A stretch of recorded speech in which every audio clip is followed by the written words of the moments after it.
Assalamualaikum warahmatullahi wabarakatuh. Saya Nilam Cahya, kelas PIC semester 4 akan menjelaskan tentang pengembangan komponen isi, materi, dan bahan ajar dalam kurikulum. Nah, di bagian A ini terdapat 3.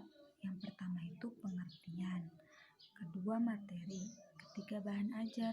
Nah, saya akan menjelaskan yang pertama dulu, yaitu pengertian isi. Pengertian isi ini, kurikulum adalah sebuah sistem. Nah, sebagai sebuah sistem atau suatu sistem, kurikulum ini pasti mempunyai komponen-komponen atau bagian-bagian yang saling mendukung serta membentuk satu kesatuan yang terpisahkan. Nah, komponen-komponen dalam suatu sistem itu bersifat harmonis dan tidak saling bertentangan maksudnya. Nah, yang kedua itu materi. Nah, materi ini nih, isi program kurikulum adalah segala sesuatu yang diberikan kepada anak-anak dalam kegiatan belajar mengajar dalam rangka mencapai tujuan. Yang ketiga, bahan ajar dalam kurikulum. Nah, bahan ajar atau materi pembelajaran instruksioner material adalah pengetahuan, keterampilan, dan sikap yang harus dipelajari siswa dalam rangka mencapai standar kompetensi yang telah ditentukan.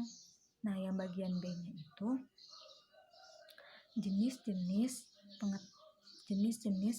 materi pembelajaran. Nah, jenis-jenis materi pembelajaran ini terdiri dari pengetahuan dan keterampilan. Nah, di dalam pengetahuan ini ada 5 jenis-jenis materi pembelajaran. Yang pertama itu fakta, yang kedua konsep, yang ketiga prinsip, yang keempat prosedur, yang kelima sikap atau nilai. Nah, saya akan menjelaskan yang pertama, fakta. Fakta adalah segala hal yang berwujud kenyataan dan kebenaran. Misalnya nama-nama objek, peristiwa sejarah, lambang, nama orang, nama tempat, dan sebagainya. Yang kedua itu kan konsep. Nah, konsep adalah segala yang berwujud pengertian-pengertian baru yang bisa timbul sebagai hasil pemikiran. Misalnya definisi, pengertian, ciri khusus, inti atau isi, dan sebagainya. Yang ketiga, prinsip. Prinsip adalah berupa hal-hal utama pokok dan memiliki posisi yang terpenting, meliputi dalil, rumus, serta hubungan antar konsep yang menggambarkan implikasi sebab akibat. Yang keempat itu prosedur. Prosedur merupakan langkah-langkah sistematis atau berurutan dalam mengerjakan suatu aktivitas dan kronologi sebab akibat. Yang kelima sikap atau nilai, merupakan hasil belajar aspek sikap. Misalnya tolong menolong, semangat, kasih sayang, kejujuran, minat belajar. Nah, yang bagian yang C, kedalam dan kekuasaan materi. Maksud dari keluasan materi adalah keluasan cakupan materi ini menggambarkan berapa banyak materi-materi yang dimasukkan ke dalam suatu materi pembelajaran.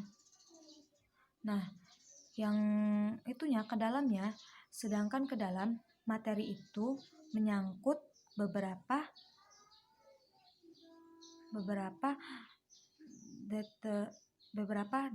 dalam konsep yang terkandung di dalamnya harus dipelajari siswa. Nah, yang D itu pendekatan dalam mengurutkan materi. Pendekatan dalam mengurutkan materi ini kurikulum merefleksikan pandangan seseorang terhadap sekolah dan masyarakat. Yang E-nya itu langkah-langkah menentukan materi. Ada 5 langkah pembagian kurikulum menurut Nicholas. Yang pertama itu evaluasi, yang kedua menentukan tujuan khusus, yang ketiga menentukan dan mengorganisasikan isi pembelajaran, yang keempat menentukan dan mengorganisasikan metode, yang kelima analisis sesuatu. Cukup sekian dari saya, kurang lebihnya mohon maaf. Wassalamualaikum warahmatullahi wabarakatuh.